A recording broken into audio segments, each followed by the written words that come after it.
Второй, я первый, как слышно. А вы знали, что скоро в Кыргызстане может появиться страшное слово «иностранные агенты»?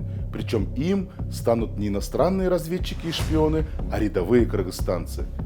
Журналисты, блогеры, пользователи соцсетей.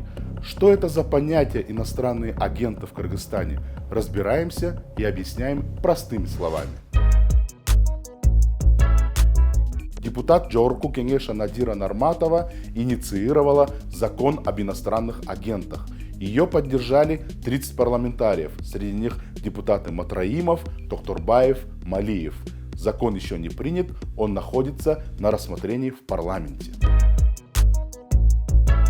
Иноагентами признают все некоммерческие организации, получающие деньги из-за рубежа и принимающие участие в политических акциях, либо формирующие общественное мнение.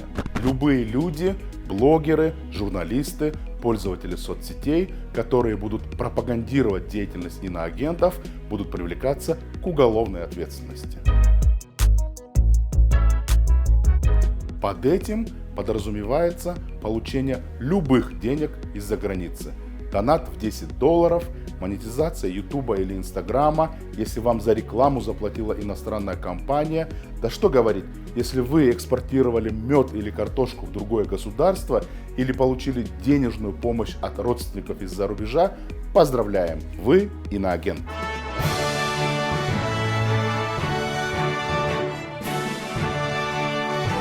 Ни в одном законе Кыргызстана определения этим понятиям нет.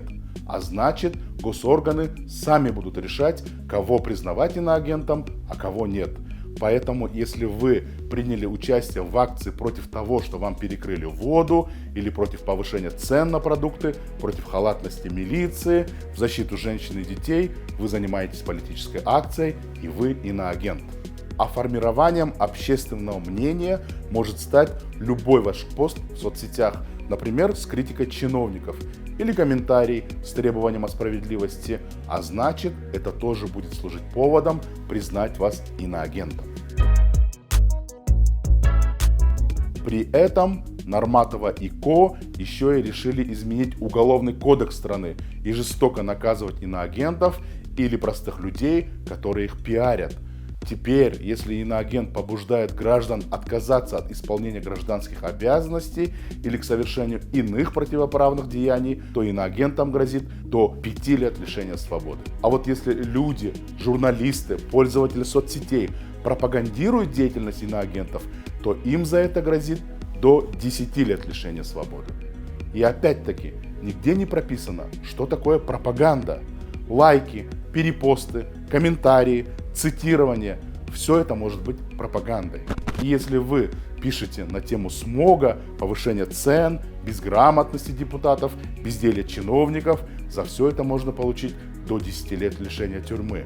Для сравнения, за грабеж дают до 2 лет лишения свободы, за изнасилование от 5 до 8, за торговлю детьми до 8 лет, за убийство от 8 до 12 лет.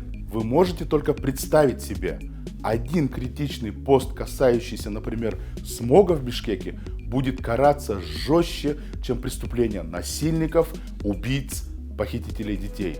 И такой закон инициируют наши депутаты. Говорить и писать будет запрещено практически про все.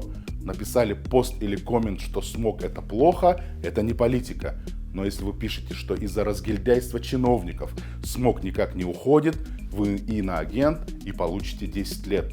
Если вы ведете блог про здоровье, это не политика. Но если вы говорите, что лекарства дорогие, врачи некомпетентные, а экология ухудшается, вы иноагент и получите 10 лет.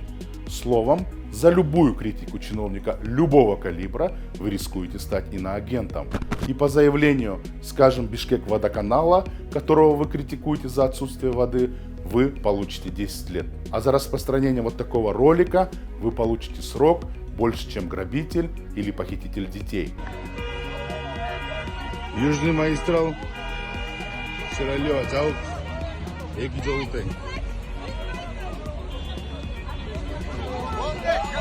А за такой ролик вы получите срок больше, чем убийца человека. Когда поднимутся зарплаты, когда же в хатах зимой будет тепло и по ночам светло, когда же на базаре цены лезть перестанут на стены, ай-яй-яй, Таджа Думинай.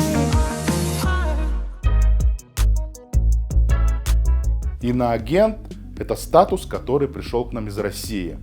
Там иноагентами признаны сотни граждан, певцов, комиков, блогеров, журналистов, таких как Юрий Дудь, Илья Варламов, Семен Слепаков и даже любимый нашими депутатами Моргенштерн.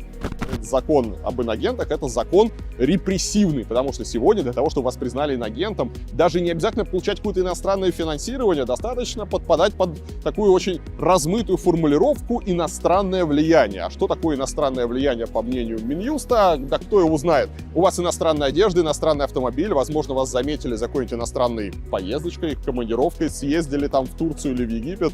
Это ли не повод, чтобы сделать вас инагентом? Во всем мире закон об иноагентах есть лишь в 5 странах: Австралии, Венгрии, Израиле, Российской Федерации и США. Зачастую сторонники закона об иноагентах ссылаются, что он есть даже в самой демократической стране США. Однако это чистой воды манипуляция. Закон об иноагентах в США не имеет ничего общего с законопроектом, который хотят принять в Кыргызстане. В США он был принят в далеком 1938 году в целях противодействия пропаганде нацистской Германии. Сейчас этот закон направлен исключительно против чиновников и лоббистов США.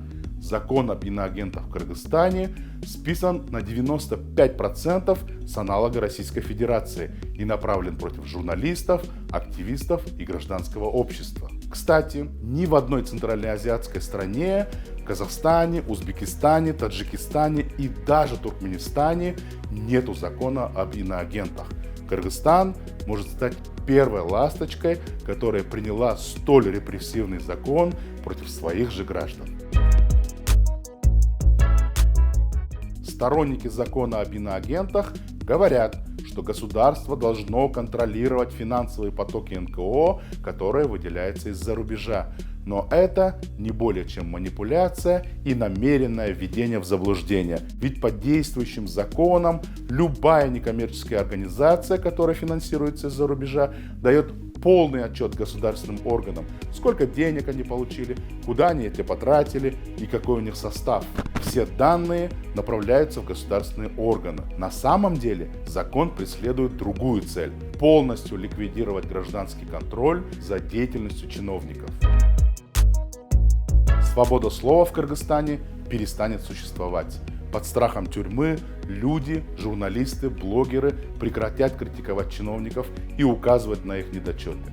Вследствие этого может резко вырасти коррупция, социальная несправедливость, чиновничий беспредел. Граждане и журналисты перестанут контролировать власти. Возможно, прекратят свою деятельность многие НКО, которые снабжали аилы чистой питьевой водой, продвигали сельское предпринимательство, помогали людям с инвалидностью и детям-сиротам. Международные организации резко сократят на эти цели гранты и льготные кредиты, а Кыргызстан рискует потерять статус островка демократии. Поэтому именно сейчас каждый кыргызстанец может обратиться к своему депутату и попросить подумать, нужен ли такой закон Кыргызстану, и попросить голосовать по этому вопросу умом и сердцем. И да, я не иноагент. Я кыргызстанец.